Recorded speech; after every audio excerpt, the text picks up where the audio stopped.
Hello everyone, this is Ali, your sales consultant here at Mitsubishi Pic Motors sa Sebad Santos, Manila. And for today's video guys, sa mga nag-request po na i-vlog itong ating bagong 2026 na Montero GLS Automatic naman po. So, andito na po yung ating unit. So, may available na po tayo ngayon dito po sa aming dealer. So, tara guys, i-check natin yung kanyang exterior hanggang interior. Kung may nabago ba dito sa ating 2026 year model o wala.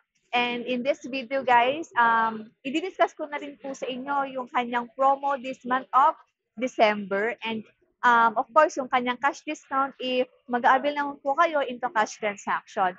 And dagdag na rin natin yung mga freebies na pinapamigay natin once po kayo is mag-a-avail into in-house financing. So tara guys, samahan nyo ako. Ikutan lang natin saglit itong ating 2026 na Montero Sport GLS Automatic. Tara po.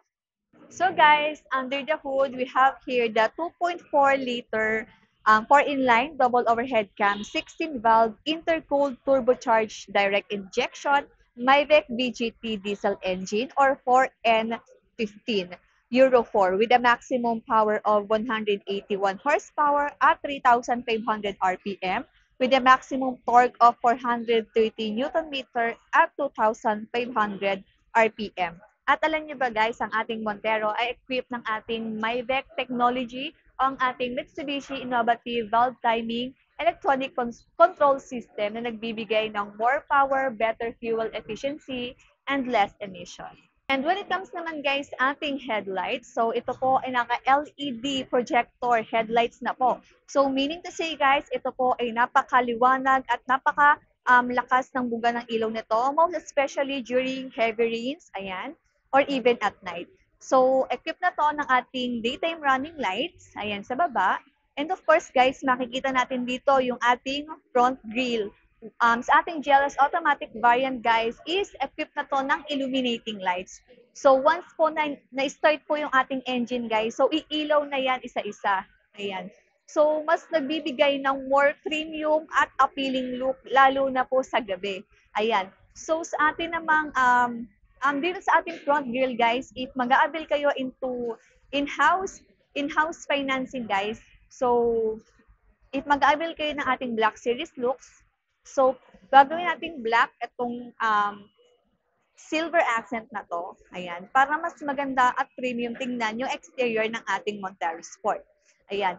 We also have here the front diffuser. So as you can see guys, is naka-silver accent din yung ating front diffuser. So, if mag-a-avail naman kayo into in-house financing, guys, so, papalitan din natin to ng black. Ayan. So, gagawin natin black yung ating front diffuser.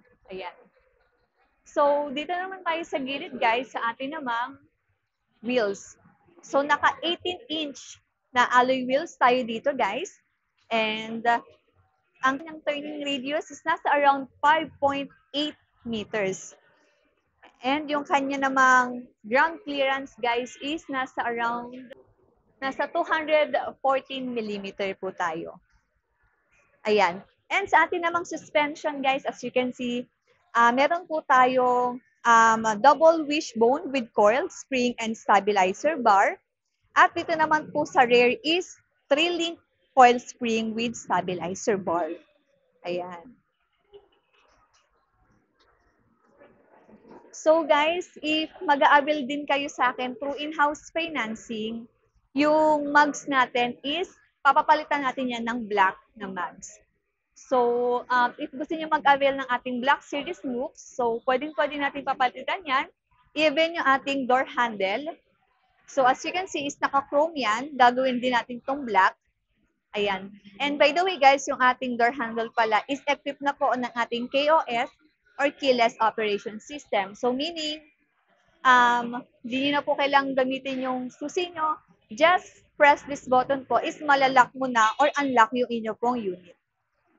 And guys, dito naman sa ating side mirror, and as you can see guys, is naka-chrome siya. Naka-chrome siya, and if mag-a-avail din kayo into Black Series looks, ipapa-black na rin natin yung ating side mirror. Ayan. With integrated turn signal lights na yan, and guys, ang maganda sa ating Montero GLS Automatic is equipped na siya ng 360 camera. Ayan. So, ikot naman tayo sa driver area. So, dito, i-discuss ko naman sa inyo yung functions. So, dito guys, sa harapan, dito rin nakikita natin yung 360 camera. Yan, yung front cam. So, dito naman sa driver area, ipapakita ko naman sa inyo kung paano nagpa-functions yung mga buttons when it comes sa mga steering wheel natin, most especially sa mga first-time car owner dyan. Ayan. So, helpful din sa inyo to para kahit paano may idea po kayo kung paano nag-work yung ibang features ng ating Montero Sport GLS Automatic. Tara pa.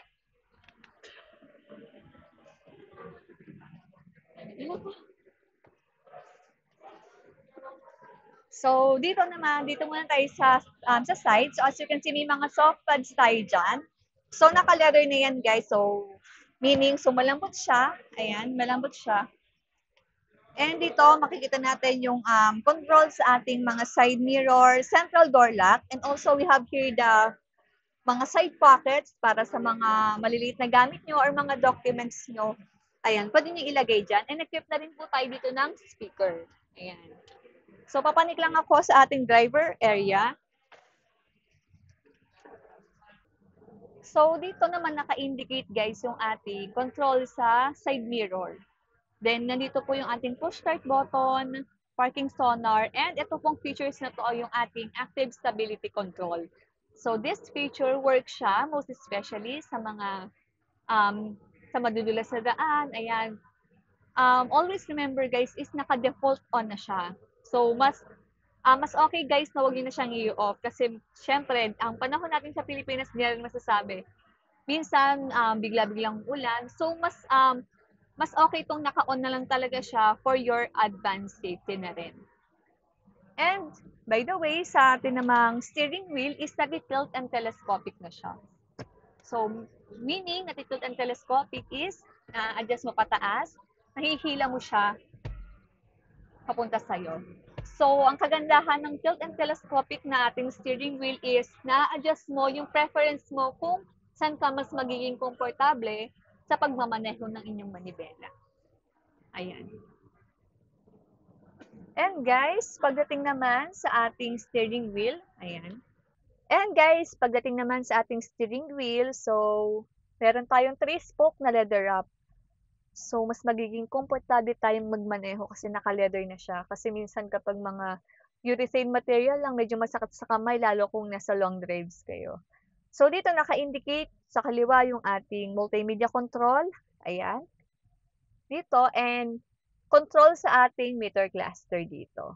Ayan. Dito naman sa kanan, guys, makikita natin yung ating cruise control, voice command, and hands-free button. So, sa mga nagtatanong paano nga ba gumagana ang ating cruise control, si cruise control guys is gumagana sa mga expressways. Ayan. So, lalo na kapag may mga long drives kayo, kung ayaw niyo na masyadong babad yung paa nyo sa ating gas pedal, pwede niyo siyang i-on. So, paano nga ba siya in-on? So, kung tumatakbo po kayo ng 30 to 40 km per hour, pwede niyo siyang i-on habang umaandar kayo. So, once na in-on nyo to, may lalabas po dito sa ating meter cluster na logo ng ating cruise control. So, once na lumabas yan, ibig sabihin guys, is kailangan nyo na pong iset yung desired speed nyo. All you have to do is to toggle up this button. Etong cancel na to, itatoggle up nyo lang siya. Ayan. So, kapag naset nyo na yung desired speed na gusto nyo, itatoggle down nyo lang siya to set. Ayan. So, after that, kapag naset nyo na po yung speed na gusto nyo, pwede na po kayong, pwede nyo na pong tanggalin yung paa nyo sa ating gas pedal at mag-focus na lang po kayo sa ating steering. Yun po yung kagandahan ng ating cruise control. So, paano yun kung gusto nyo naman pong i-cancel or ihinto na yung cruise control nyo? Ang gagawin nyo lang po is to press this button. Cancel. Pipindutin nyo lang po siya ng cancel. So, ganun lang po nag-work yung ating cruise control. Pero kung kayo po yung mga client na first time na driver, first time na car owner, mas okay din siguro na i-master nyo rin muna yung yung paggamit ng ating cruise control. Lalo yung mga bago kasi, di ba, hindi pa masyadong kilala yung mga gantong features. So, mas okay na wag niyo munang masyadong dalasan yung paggamit. So, safety first pa rin tayo. And guys, recommended lang siya sa mga highways lang po kapag dito um, sa mga labas na ng expressways guys, hindi na siya recommended kasi sobrang traffic dito. So hindi natin magagamit yung cruise control. Ayan. So pagdating naman sa ating, dito na muna tayo sa ating transmission. Meron tayo ditong 6-speed na automatic transmission. Ayan. We also have here the park, the reverse, the neutral, and the drive.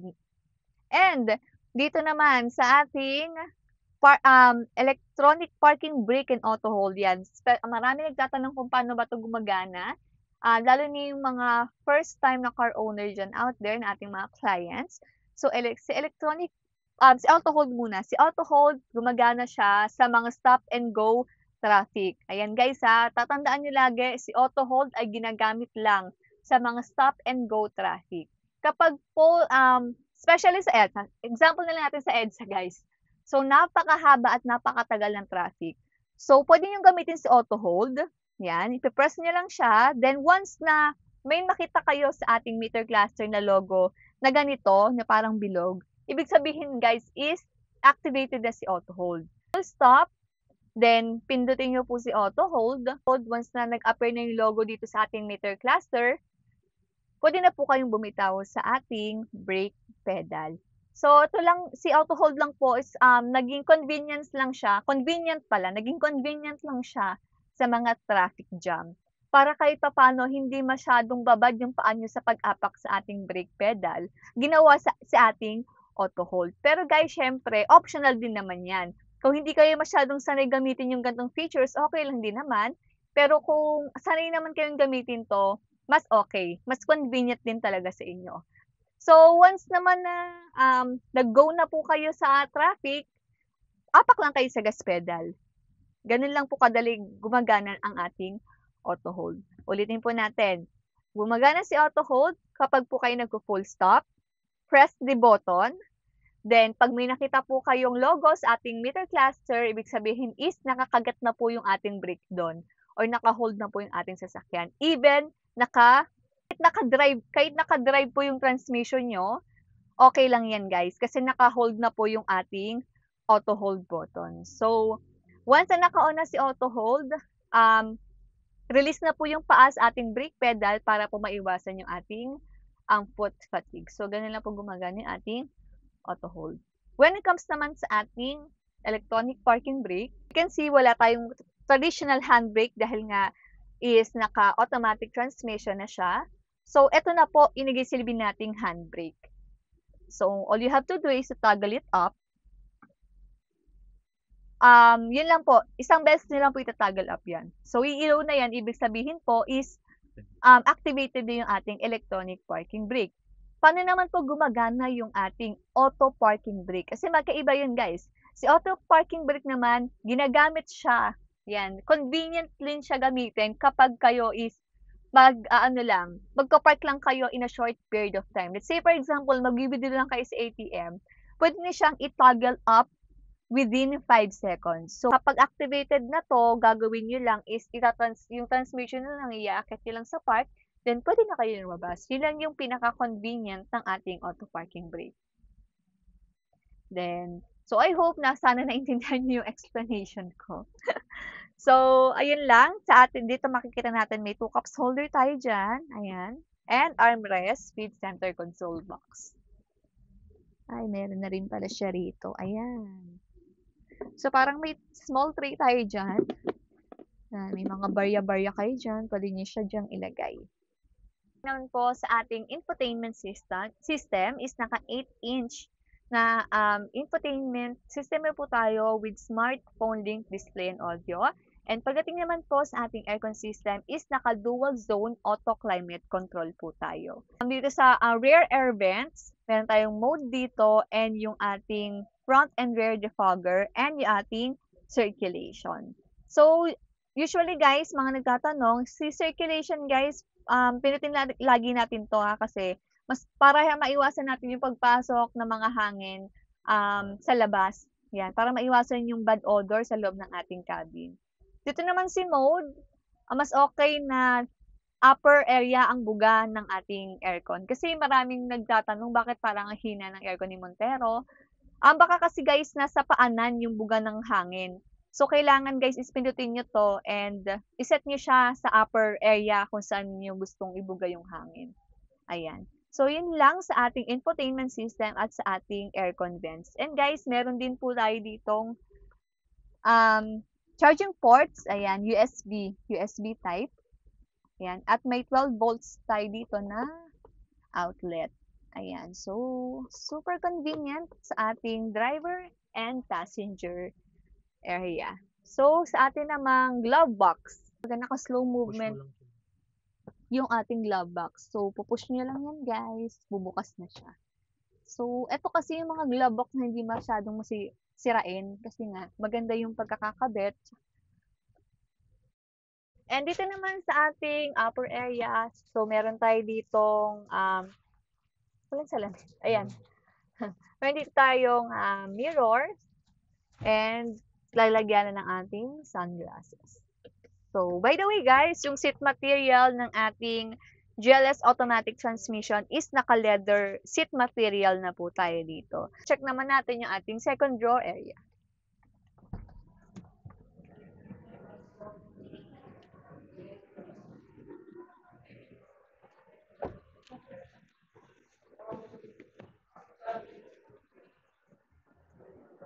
Tara muna.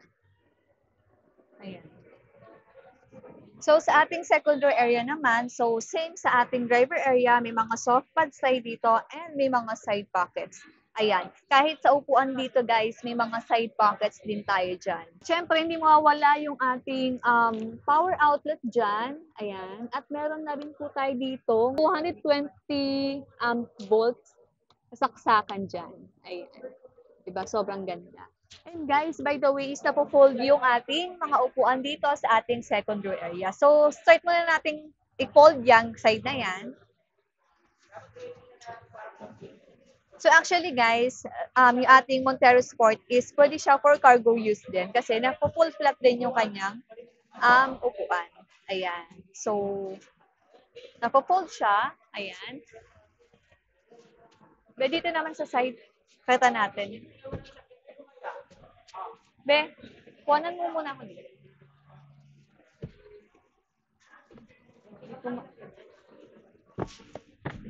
Ayan. So, by the way, guys, is napo-full flat po. Ayan. Napo-full flat po yung ating Montero Sport, ha? So, pwedeng-pwede siya for cargo use. By the way, is napo-flat pa yan pa dyan. Ayan. Hilain nyo lang yan dyan. Ayan. So, hihilain nyo lang yung doon, para ma-full flat talaga yung ating SUV. Ayan.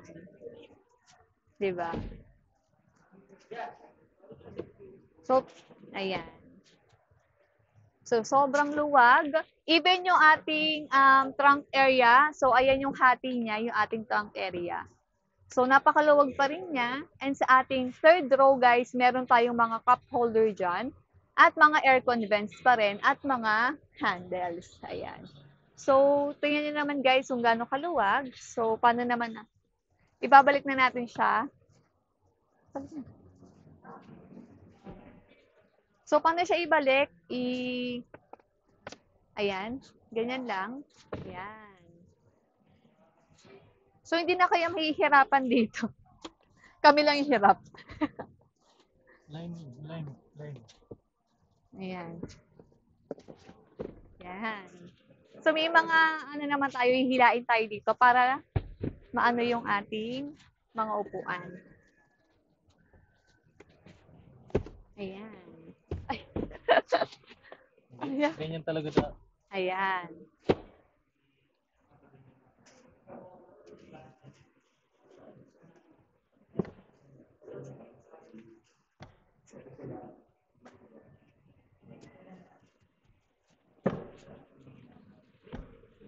So guys, hindi talaga natin kaya mag-video mag-isa. Kailangan natin may assistant para di-fold ng ating mga upuan.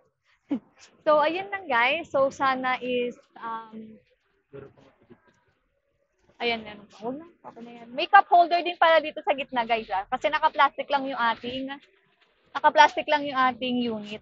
Ayan. So, sa atin namang tail lamp is naka-LED na rin siya. Ayan. So, if mag-avail kayo sa akin into in-house financing or even cash transaction, guys, pwede natin siya pakabitan ng ating spoiler. Ayan. Sa ating Black Series looks, guys, itong backdoor garnish natin is ipapablock natin yan. So, almost lahat ng mga pwede nating ipa-block, pwede natin. Like, yung mags, door handle, front grille, front diffuser, ang tawag yan? Rear diffuser, ayan, backdoor garnish, pwede natin yung ipa-block lahat. So, discuss ko naman sa inyo guys yung kanyang promo this month of December. Tara po. And yun guys, tapos na nating ikutan yung ating 2026 na Montero Sport GLS Automatic. So, ano nga ba yung kanyang promo this month of November? So, yung kanyang down payment starts at 79,000 if kayo po ay depositor ni BDO, BPI, RCBC, and Sterling Bank. So, may free 1 month amortization po tayo this month of December. And guys, when it comes naman sa ating cash discounts is 125,000 po yung kanyang cash discount. Ano nga ba yung mga freebies na pinapamigay natin kapag po cash transaction? Pwede natin siyang pakabitan ng spoiler at ng ating HD dashcam. Paano naman po kapag mag-aabil kayo into in-house financing option?